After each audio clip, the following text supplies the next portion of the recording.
Eğer şu sis bombasını atıp durmayın dedi.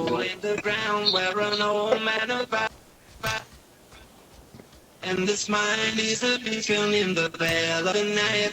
A strange kind of passion that's wrong and right. You never ever fight over Parti.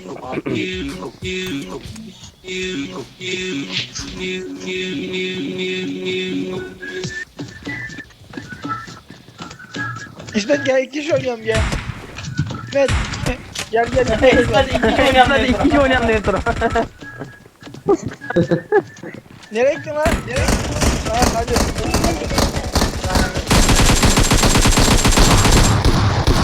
Patron içecekleri bir araya getirin. İçecekleri şuraya koyun. Alan geldi. Tamam buraya gelmedi iyi ki. Tam daha iyi oldu böyle.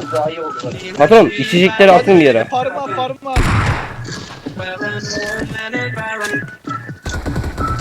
And this mind is a beacon. Mustafa atla arabaya Mustafa. A strange kind of passion. Bu harbiye gitmeyin. Durun daha bir dakika var.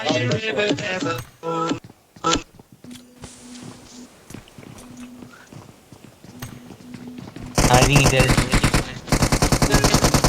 Bu yer ateş ediyor.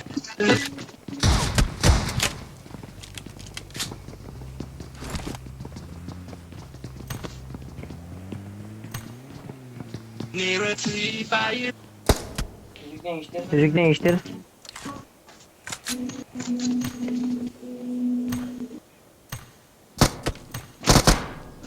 Guess who's back?